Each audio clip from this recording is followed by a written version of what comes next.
કે નમસ્કારથી વધારે જીવ ભગવાન સાથે કરી પણ શું શકે?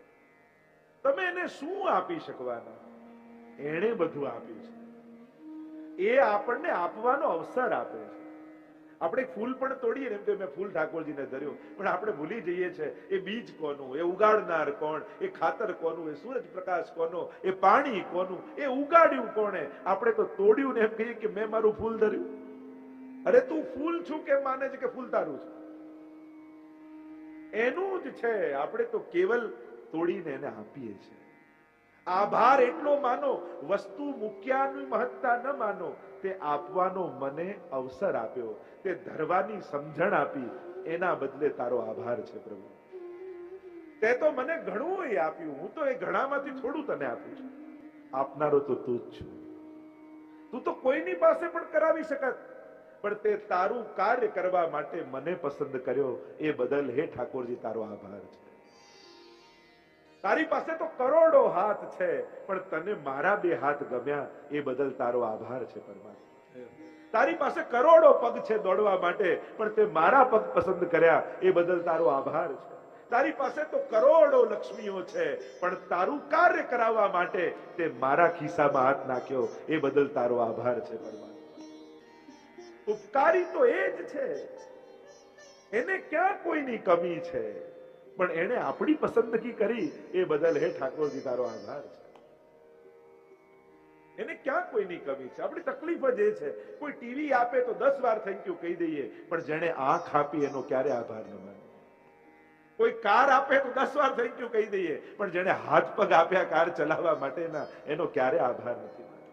ભક્તિ ન કરી શકો, પણ આભાર તો માની શકો. કુંતાજી બે હાથ જોડીને પ્રભુને કહે છે, આપને નમસ્કાર.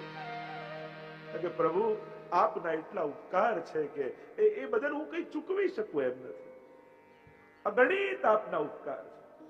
પ્રભુમાં ભાવ ન જાગતો હોય ને, તો ભૂતકાળને યાદ કરજો. કેવા કેવા સંજોગો ને સમય આવેલા, આપણને એમ લાગ્યું કે હવે ગયા, હવે ખતમ, હવે કેમ નીકળીશું, જીવનમાં કેમ આગળ વધીશું. પણ કોઈ ને કોઈ રૂપે પરમાત્મા આપણી સામે આવ્યો અને આપણને બધેથી ઉગારી લીધું. એ ક્યારે યાદ નહીં અપાવે, એ ક્યારે નહીં કહે કે મેં મદદ કરી, હું આવેલો, હું એની જીભ પર બેસેલો, મેં હાથ લંબાવેલો, હું તારા માટે દોડેલો. આ તો આપણી સમજ જોઈએ કે એ સમયે એક ક્ષણે કોઈની અંદર પ્રવેશેલા પરમાત્માને ઓળખી જઈએ. એ સમજ આપણી હોવી જોઈએ. એના ઉપકારોને યાદ કરજો તો તમને એના માટે ભાવ થશે. આપણે આપણી હોશિયારીને યાદ કરીએ, આપણી મહેનતને યાદ કરીએ, પણ ભૂલી જઈએ એ બધાનો મૂળ ઉપકારી તો પરમાત્મા. તારા અનંત ઉપકારો અમારા ઉપર છે. તે અનેક દુઃખોમાંથી અમને ઉગાર્યા. જેટલા દુઃખો આવ્યા પ્રભુએ બચાવ્યા, આપણને બધું જ યાદ છે. આ તકલીફ આવી ભગવાને બચાવ્યા, આ તકલીફ આવી ભગવાને બચાવ્યા. જેટલા દુઃખોમાંથી બચાવ્યા એ તો યાદ છે, પણ કેટલા દુઃખો આપણા સુધી ભગવાને આવા જ નથી દીધા, એ તો આપણને ખબર નથી. કુંતાજી યાદ કરે છે, પ્રભુ આપે અમને ક્યાં ક્યાંથી બચાવ્યા. એ લાક્ષાગૃહમાં અવિષવાળા ભોજનથી, એ મહાભારત સમય આપ ન હોત તો અમે તો ક્યારના સમાપ્ત થઈ ગયા હોત. પણ આપ એવા કૃપાળુ છો, આટલા ઉપકાર કરો તો ક્યારે અમને ખબર નથી પડવા દેતા કે આપે અમને બચાવ્યા. પ્રભુ નમસ્કાર કરવા સિવાય અમારી પાસે બીજું કાંઈ નથી. આભાર માનવા સિવાય અમારી પાસે બીજું કાંઈ નથી. કારણ કે જે છે એ તારું આપેલું છે. પ્રભુ કહેવા લાગ્યા, આપ તો મારા કોઈ છો, આપ મોટા છો, આપે તો આશીર્વાદ આપવા જોઈએ, વંદન થોડી કરવાના. પ્રભુ હું આપને ઓળખી ગઈ છું. ત્વમેવ આદ્યમ પુરુષમ. આપ કોઈ સાધારણ મારા લૌકિક સંબંધી નથી. અત્યાર સુધી એ જ અજ્ઞાનમાં હું જીવતી હતી કે આપ મારા ભત્રીજા છો, મારા ભાઈના દીકરા છો. લૌકિક દ્રષ્ટિએ આજ સુધી મેં આપને જોયા. પણ જ્યારે ઉત્તરાના ગર્ભમાં પ્રવેશ કરી આપે પાંડવોના વંશની રક્ષા કરી, ત્યારે સમજાયું આપ કોઈ સાધારણ મનુષ્ય નથી, આપ તો પરમ પુરુષ છો, પરમાત્મા છો. કારણ કે વ્યવહાર જગત છે. લૌકિક લોકો તો વ્યવહાર જેટલો કરો એટલો ઉપકાર કરે. આપ કૃપાળુ છો, વ્યવહારુ નથી. આપ અમારા વ્યવહારને જોતા નથી, આપ તો આપના સ્વભાવને જોઈને અમારા પર ઉપકાર કરો છો. હું આપને ઓળખી ગઈ છું. અલક્ષમ સર્વભૂતાનામ અંતર બહિરવસ્થિતમ. અલક્ષમ, આપને ઓળખવા અઘરા છે. આપ જેને ઓળખાવા માંગો એ જ આપને ઓળખી શકે, બાકી કોઈ આપનો પરિચય ન પામી શકે. આપ તો ઘટઘટની જાણનારા છો. જેમ સાધારણ વ્યક્તિ કોઈ નાટકને જોતું હોય અને સાચું માની લે, એમ આપ એ રીતે નાટક કરો છો કે અમે બધા જ મોહિત થઈ જઈએ છીએ. આપને ઓળખી નથી શકતા. પ્રભુ, એક વસ્તુ આપની પાસે માંગુ. કુંતાજી ત્યારે એમ કહેવા લાગ્યા તો પ્રભુ કહે, વડીલોએ તો આજ્ઞા કરવાની હોય, યાચના ન કરવાની હોય, માંગવાનું ન હોય, આપે તો આજ્ઞા કરવાની હોય કે આ જોઈએ છે. પ્રભુ, આ વસ્તુ એવી છે ને કે આજ્ઞા થાય એમ નથી, યાચના જ કરી શકો એમ છે. કારણ કે આજે હું આપની ફોઈ બનીને નથી ઊભી, આજે આપની ભક્ત બનીને સામે ઊભી છે. એ તો મારી અજ્ઞાનતા હતી કે હું આપને લૌકિક સંબંધી માનતી હતી. પ્રભુ કે આજ્ઞા કરો, શું જોઈએ? કુંતાજી કહે, એમ નહીં, હાથમાં હાથ મૂકીને વચન આપો કે હું માંગીશ આપ. પ્રભુએ હાથમાં હાથ મૂકીને કહ્યું કે ભાઈ વચન આપું છું, આપ જે માંગશો એ આપીશ. અને ત્યારે કુંતાજીએ કહ્યું, વિપદઃ સંતુ નઃ શશ્વત તત્ર તત્ર જગદગુરો ભવતો દર્શનમ યત સ્યાત અપુનર્ભવ દર્શનમ. અને આટલું બોલતા પ્રભુએ હાથ ખેંચી લીધો. આ શું માંગો છો? કુંતાજીએ માંગ્યું કે મારા જીવનનો માર્ગ ડગલે ને પગલે વિપત્તિઓથી ભરી દો. અરે લોકો સુખ માંગે, આપ સંકટ માંગો છો, આવું કેમ? કુંતાજી કહેવા લાગ્યા, વિપત્તિઓ હતી ત્યારે આપ ડગલે ને પગલે અમારી જોડે હતા, અમારી સાથે હતા, અમારી આગળ હતા. અને હવે સુખ આવ્યું એટલે અમને છોડી જવાની વાત કરો છો? અને જે સુખમાં આપ ન હો, અમારા માટે એ સૌથી મોટું જીવનનું દુઃખ છે. બધું જ ગોઠવાઈ જાય, બધું જ અનુકૂળ થઈ જાય, પણ જે ક્ષણે અમે આપને ભૂલી જઈએ એનાથી મોટું સંકટ અમારા માટે બીજું કોઈ. અને પ્રભુ, અમે એવા બધા સંસારમાં ફસાયેલા છીએ ને કે આ સંસાર આસક્તિઓ અમે છોડી શકીએ એમ નથી, અમારાથી છૂટે એમ નથી. એવી કોઈ અમારી અંદર તાકાત નથી કે આ સંસારના બંધનોને છોડી શકીએ. અને જેટલું સુખ આવતું જાય એટલી અમારી લૌકિકતા વધતી જાય છે, લૌકિક આસક્તિઓ વધતી જાય છે, અમારો સંસાર વધતો જાય. સુખ આવે એટલે દૂર દૂરના એ સગાઓ આવીને કે અમારો તો બહુ નજીક, સંબંધો જોડવાની ઉતાવળ કરે. દુઃખ એટલા માટે માંગુ છું કારણ કે લૌકિક સંબંધોને છોડવાની તાકાત મારામાં નથી, પણ દુઃખ આવશે ને તો સંસારના લોકો જ અમને છોડીને જતા રહેશે, એટલે અમારે છોડવાની ચિંતા જ નહીં. પ્રભુ, આપના વગરનું સુખ અમારા માટે સૌથી મોટું સંકટ છે. અને એટલા માટે વૈષ્ણવ ધ્યાન રાખજો, સુખ વધે ને તો ભગવાનનું સાનિધ્ય વધારી દેજો, સત્કર્મો વધારી દેજો, કારણ કે એ છે તો બધું જ છે. સુખ સુખ રૂપે મળશે, અને એ જતો રહ્યો તો એ સુખ જ દુઃખનું કારણ બની જશે. કુંતાજી કહેવા લાગ્યા કે પ્રભુ, સુખ ત્યાં સુધી જ સુખ છે જ્યારે આપ સાથે હો. આપના વગરનું સુખ અમે સાચવી શકીએ એમ નથી, એ જ અમારા માટે દુઃખનું કારણ બની જશે જો આપ જતા રહેશો. દરેક સુખની પળોમાં, ક્ષણોમાં એવી સમજણે પ્રભુ આપજો કે આ સુખ દ્વારા અમે આપના સત્કાર્યોની સેવા કરી શકીએ. નહીં તો સુખ જ પતનનું કારણ બની જાય છે. આવડત જ અહંકારનું કારણ બની જાય. તેની અંદર કોઈ આવડત ન હોય એને અહંકાર થાય. કોઈ આવડત આવે, કોઈ વિશેષતા આવે, કોઈ સામર્થ્ય આવે એટલે એમ થાય ને કે હું કંઈક વિશેષ છું. એટલે પ્રભુ કૃપા કરજો, કાં સાથે રહેજો, કાં સુખ, આવડત અને સગવડતાઓને ખેંચી લેજો. આ બે જ રસ્તા છે. પણ દુઃખ આવે તો પાછા અમે દુઃખી થઈ જઈએ, એના કરતા સુખમાં આપ સાથે રહો એ શ્રેષ્ઠ માર્ગ છે. કુંતાજી કહેવા લાગ્યા, પ્રભુ, દરેક સ્ત્રી બે જગ્યાએ બંધાયેલી હોય છે. બે જગ્યાએના બંધન હોય, એક પિતા પક્ષમાં અને બીજું સસુર પક્ષમાં, પતિ પક્ષમાં. દરેક સ્ત્રીના બંધન હોય, એટલે જ એનું સ્ત્રીને કહેવાય દુહિતા. બંનેનું હિત કરે એ દુહિતા. પ્રભુ, હું પણ પાંડુકુળ અને વૃષ્ણિકુળ બંનેમાં બંધાયેલું છું. અને આ આસક્તિઓ ને આ બંધનો છોડવાની તાકાત મારામાં નથી. પ્રભુ એક કાર્ય કરો ને, બંને હાથમાં ખડગ લઈ લો, ખુલ્લી તલવાર લઈ લો. પ્રભુ પણ એનાથી કરીશું.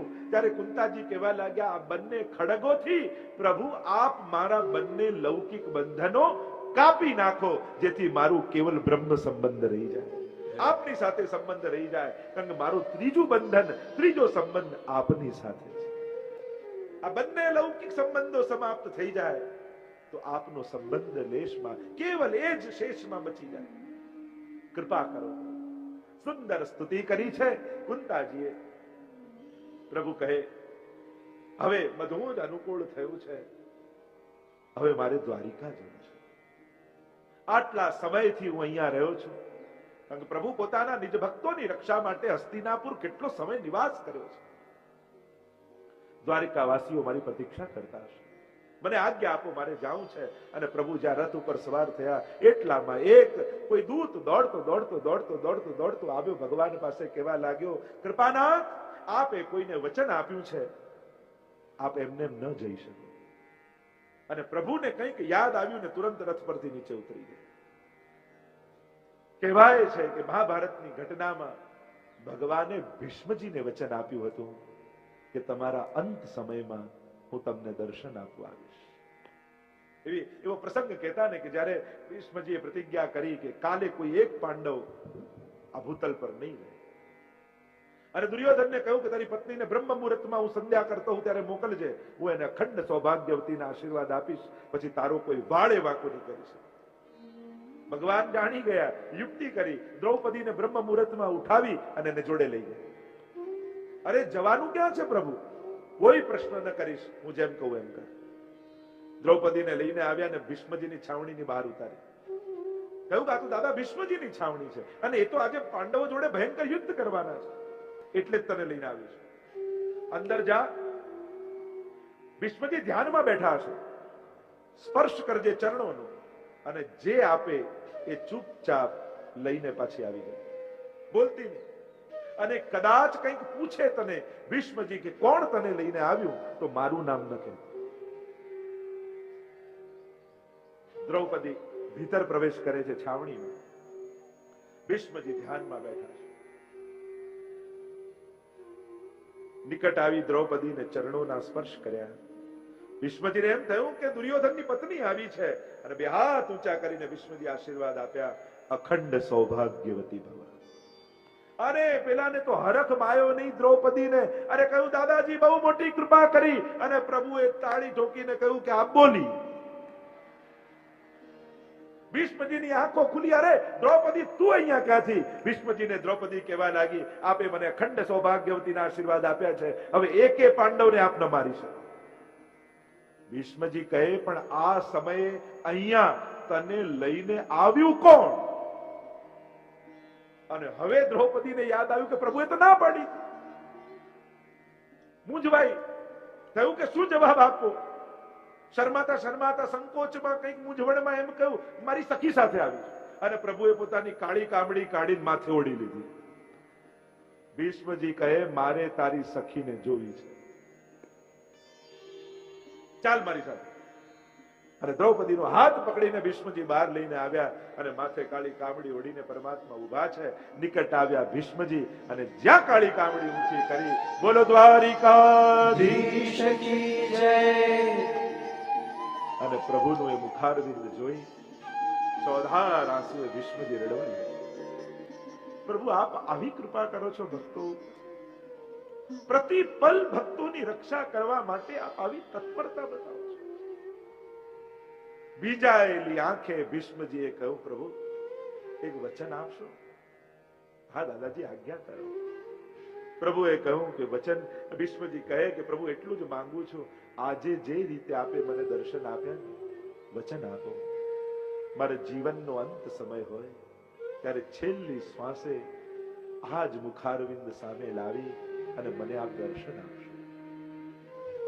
અને પ્રભુએ વચન આપ્યું કે હા દાદાજી, છેલ્લી ઘડીએ હું આપને દર્શન આપવા આવીશ. અને આ વચન યાદ આવ્યું પ્રભુને, અને રથ પરથી નીચે ઉતરી ગયા. ભીષ્મજી બાણ સૈયા ઉપર સૂતા છે. આખું એ શરીર બાણોથી વિંધાયેલું છે. આર પાર બાણ નીકળી ગયા. ઈચ્છા મૃત્યુનું વરદાન છે કે ભીષ્મજી જ્યારે ઈચ્છે ત્યારે મૃત્યુ આવે. કહેવાય છે કે ભીષ્મજી ઉત્તરાયણની પ્રતીક્ષા કરી રહ્યા છે. સૂર્યની બે ગતિ, દક્ષિણાયણ અને ઉત્તરાયણ. અને શાસ્ત્ર એમ કહે છે કે ઉત્તરાયણમાં જો દેહ છૂટે તો સદગતિ થાય. પણ આચાર્યો તો અર્થ એવો કરે કે ભીષ્મજી કોઈ સમયની રાહ નથી જોતા, કોઈ કાળની રાહ નથી જોતા, પણ કાળના એ કાળ જે કૃષ્ણ છે, જેણે ઉત્તરાના ગર્ભમાં અયન નિવાસ કર્યો છે, એવા શ્રી કૃષ્ણની પ્રતીક્ષા કરી રહ્યા. ભીષ્મજી માટે તો આ જ ઉત્તરાયણ છે. ઉત્તરાના ગર્ભમાં જેણે નિવાસ કર્યો એ કૃષ્ણ. પાંડવોને લઈને ભગવાન પહોંચ્યા છે ભીષ્મજી પાસે. બહુ અદ્ભુત સંવાદ છે. મહાભારતમાં ખરેખર એ વાંચવા જેવા. કેવા અદ્ભુત પ્રશ્નોત્તરીઓ એ સમયે ભીષ્મજી ને પાંડવોની વચ્ચે થઈ છે.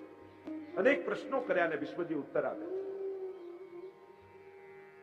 બાણ સૈયા ઉપર ભીષ્મજી સૂતા છે. આખું શરીર બાણોથી વિંધાયેલું, બે હાથ ફેલાયેલા છે. આર પાર નીકળેલા અનેક અર્જુનના બાણો છે. લાંબી શ્વેત દાઢી, લાંબા લાંબા કેશ, આંખો બંધ. સમાચાર મળ્યા ભગવાન પધાર્યા છે. અને ધીમે રહીને ભીષ્મજીએ પોતાના નેત્રો ખોલ્યા અને સામે શ્યામ સુંદરના મુખારવિંદના દર્શન. નેત્રોના બંને ખૂણામાંથી દડ દડ દડ દડ અશ્રુપાત થવા લાગ્યા. પ્રભુ, આપ મારો અંત સમય સુધારવા, સંભાળવા માટે, આપનું વચન નિભાવવા માટે પધાર્યા છે. ભીજાયેલી આંખે પરમાત્માના મુખારવિંદના દર્શન ભીષ્મજી કરી રહ્યા. અને નિસ્સાધન અવસ્થામાં બીજું શું કરે? પોતાના વાક પુષ્પોને પ્રભુના ચરણારવિંદમાં સ્તુતિ રૂપે સમર્પિત કરે. सुंदर स्तुति 11 श्लोकों में भीष्मजी ने की है. प्रायः स्तुति का प्रारंभ अथ शब्द से होता है और यह स्तुति ऐसी है कि शुरुआत ही इति शब्द से की. महाप्रभु जी सुबोधनी जी में आज्ञा करते हैं, इति शब्द कर्म समाप्ति वाचक. मानो भीष्मजी કહી રહ્યા છે, હવે મારા સમસ્ત કર્મોની આપના ચરણોમાં ઇતિ થઈ રહી છે. હવે કાંઈ જ કરવાનું શેષ નથી રહ્યું. પ્રભુ, આપના માટે એક વસ્તુ બચાવીને રાખી છે. થયું હતું કે જ્યારે અંત સમયમાં આપ આપનું વચન નિભાવવા પધારશો ત્યારે આપને હું એ ભેટ ધરીશ. પ્રભુ કહે, પણ કઈ ભેટ? આ મારી મતિ, વિતૃષ્ટ મતિ, આ મારી બુદ્ધિ આપના સિવાય બીજે ક્યાંય લગાવી નથી, સદાય આપનામાં રહી છે. ભગવાન કહેવા લાગ્યા, દાદાજી ખોટું ન બોલો. જો બુદ્ધિ મારામાં હોત તો આ પાંડવોના પક્ષમાં હોત, કૌરવોના પક્ષમાં ન ઉભા હોત. અરે પ્રભુ, બુદ્ધિ આપનામાં હતી એટલે તો સામે પક્ષે રહ્યો. કારણ કે યુદ્ધના મેદાનમાં જો પાંડવોના પક્ષે હોત તો વળી વળીને આપના દર્શન કરવા સંભવ નહોતા. સામે પક્ષે એટલા માટે રહ્યો કે સીધા આપના દર્શન થતા રહે. મારી મતિ, મારી દ્રષ્ટિ આપના સિવાય બીજા કોઈનામાં ન જાય એટલે તો સામે પક્ષે રહ્યો. આજે આ મતિ આપના ચરણારવિંદમાં સમર્પિત કરી છે. સ્તુતિ કરતા ભગવાનની આગળ ભીષ્મજી કહે છે, આ વિશ્વમાં, આ ત્રિભુવનમાં કોઈ કમનીય હોય, કોઈ સુંદર હોય તો એ આપ છો. આપનાથી અધિક આ વિશ્વમાં કોઈ સુંદર નહીં. त्रिभुवन कमनम कमाल वर्णम। हे प्रभु, आप तो तमाल वृक्ष की तरह परोपकारी हो, श्याम हो। जिस तरह वृक्ष के ऊपर कोई पत्थर डालता है, पत्थर फेंकने वाले को भी वृक्ष तो फल ही देता है, वैसे ही प्रभु हमने कई पत्थर आपकी ओर डाले, पर आपने तो कृपा के फल ही हमको दिए। जब भी आपने दिया तो फल दिया, कृपा दी है। रवि कर गौरव रामबरम दधाने, सूरजना किरणों जेवू पीळू पीतांबर आपे धर्યું છે। જેમ વેણુ ગીતમાં માયા રૂપ પીતાંબર પ્રભુએ ધર્યું, એટલે કહ્યું કનક કપીશમ વૈજયંતીમ ચ માલામ, ત્યાં સોના જેવું પીળું છે પણ અહીંયા ભીષ્મ સ્તુતિમાં પ્રભુનું પીતાંબર રવિ કર ગૌરવરાંબરમ, સૂરજના કિરણો જેવું પીળું છે. અહીંયા જ્ઞાનરૂપ પીતાંબર છે, ત્યાં માયારૂપ પીતાંબર છે. ભીષ્મજી એક એક ઘટનાઓને યાદ કરે છે. સ્તુતિ કરતા ભીષ્મજી કહે, એ યુદ્ધના મેદાનમાં રથની લગામ ખેંચી ખેંચી આપ આમ તેમ રથને લઈ જતા, અને જ્યારે પરિશ્રમિત આપ થયા હો, શ્રમવારી અલંકૃતાશ્ચે, એ પરસેવે રેબ જેબ થયેલા આપ, એ ઘોડાઓની ખુરરતથી મંડિત થયેલા આપ કેવા સુંદર લાગી રહ્યા છો. અર્જુન માટે આપ કેવો શ્રમ લઈ રહ્યા છો. અને પ્રભુ જ્યારે જ્યારે આપે પ્રતિજ્ઞા લીધી કે આપ હથિયાર નહીં ઉપાડો, અને એ સમયે મેં પ્રતિજ્ઞા લીધી કે આપના હાથમાં હથિયાર લેવડાવીશ. અને આપ એવા કૃપાળુ છો કે ભક્તોના વચન રાખવા માટે આપ પોતાના વચનોને છોડી દો છો. દેખો પ્રભુ, સ્વનિગમમ અપહાય મત પ્રતિજ્ઞા મૃતમ અધિકર્તુમ બપ્લુતો રથસ્થ. સ્વનિગમમ અપહાય, આપ મારી પ્રતિજ્ઞાને સાચી રાખવા માટે પોતાની છોડી દીધી. જ્યારે એક પછી એક ભીષ્મજી બાણ છોડી રહ્યા છે અને કવચો ભેદાય છે પ્રભુના, અનેક તીરો પ્રભુની નિકટ છોલીને જતા રહે છે. પ્રભુ શાંત બની રથની લગામ પકડીને ઉભા છે. અને એમ થયું કે હજી બરાબર બાણ લાગતા નથી. અને હવે ભીષ્મજીએ બાણ લીધું ને છોડ્યું અર્જુન તરફ. દાંડી વાતમાંથી પડ્યું, રથનું પૈડું તૂટ્યું, અને અર્જુનને પડેલો જોયો. ભગવાનને આવ્યો ક્રોધ, તૂટેલા પૈડાનો હાથમાં લીધો, સુદર્શનનું આહવાન કર્યું અને મારવા માટે દોડ્યા ભીષ્મજી. હરિરીવ હંતુ મિભં ગતોત્તરીયઃ. ભાગવતજીમાં ભીષ્મજી સ્તુતિ કરતા એમ કહે, જાણે એક સિંહ હાથીને મારવા દોડતો હોય એમ ભગવાન ભાગ્યા છે ભીષ્મજી તરફ. ઉત્તરીય ઉડી રહ્યું છે આકાશમાં. અને એક વાર તો ભીષ્મજી ગભરાઈ ગયા. એક સિંહ જાણે ત્રાડ પાડીને દોડે મારવા માટે, ત્યારે ગમે તેટલો બળવાન વ્યક્તિઓ ગભરાઈ જાય. કાળ બનીને ગ્રાસ કરવા માટે દોડ્યા ભગવાન, પણ ભીષ્મજીને માર્યા. અનેક કારણ બતાવ્યા. એક કારણ તો મહાપ્રભુજી એમ બતાવ્યું કે ભગવાન કાળ બની અને ગ્રાસ કરવા માટે દોડ્યા તો ખરા, પણ ગતોત્તરીય, ઉત્તરીય ભગવાનનું પડી ગયું. અને બ્રાહ્મણ છે કાળ, કાળનું સ્વરૂપ બ્રાહ્મણનું કહ્યું, અને ઉત્તરીય પહેર્યા વગર ભોજન ન થાય એમ શાસ્ત્ર આજ્ઞા છે. એટલા માટે ભગવાને ભીષ્મજીનો ગ્રાસ ન કર્યો. એક અર્થ એમ બતાવવામાં આવ્યો કે એ સમયે ભીષ્મજીના મનમાં સૂક્ષ્મ મદ આવ્યો. એમ થયું કે જો ભગવાનને એમનું વચન છોડાવ્યું, હું જીત્યો ને ભગવાન હાર્યા. ભગવાન વિચાર કરે, જો આવો મદ મારા ભક્તના હૃદયમાં હશે અને એવા સમયે જો મારીશ તો મારા ભક્તની અધોગતિ થઈ જશે, અને હું મારા ભક્તની અધોગતિ ન થવા દઉં. અનેક અનેક અર્થો કર્યા છે. અને અહીંયા ભીષ્મજી એક એક ઘટનાઓને યાદ કરે. સપદી સખી વચો નિશમ્ય મધ્યે. જેમ ગીતાજી માટે આપણે કહીએ છીએ કે ગીતાજી કોણે સાંભળી, તો કે અર્જુને સાંભળી. બીજી સંજયે ધૃતરાષ્ટ્રને કહી છે. પણ જો ભીષ્મ સ્તુતિ જોવા જાઓ તો ભીષ્મ સ્તુતિમાં અહીંયા કહેવાય છે કે ભીષ્મજી પોતે સ્તુતિ કરતા કહે છે, સપદી સખી વચો નિશમ્ય મધ્યે, કે જ્યારે અર્જુને એમ કહ્યું સેનયોર ઉભયોર મધ્યે રથમ સ્થાપય મેચ્યુત, એ વચનો ભીષ્મજીએ સાંભળ્યા છે. એટલે કે ગીતાજી ભીષ્મજીએ પણ સાંભળી છે. અને દ્રષ્ટિ માત્રથી આપણે સમસ્ત લોકોનું આયુષ્યનું હરણ કરી લીધું એમ ભીષ્મજી સ્તુતિમાં કહે છે. એવા ભીષ્મજી છે. એટલે સ્તુતિ પ્રમાણે જોવા જાઓ તો ગીતાજી ભીષ્મજી પણ સાંભળે છે. અને એ ભીષ્મજી દાન કરતા કરતા છેલ્લે રાસલીલાને યાદ કરે. વિચાર કરો, ભીષ્મજી જેવા નૈષ્ઠિક બ્રહ્મચારી જેણે સ્વપ્નમાં પણ ક્યારે સ્ત્રીનો વિચાર સુદ્ધા કર્યો નથી, એ પોતાના અંત સમયમાં ગોપીઓને યાદ કરે છે, રાસને યાદ કરે છે. विचार करो ये रास लीला केवी विशुद्ध लीला है, रास लीला कितनी परम पवित्र लीला होगी, उसके सबसे बड़ा प्रमाण कहीं देखने जाओ तो वो विश्व स्तुति है।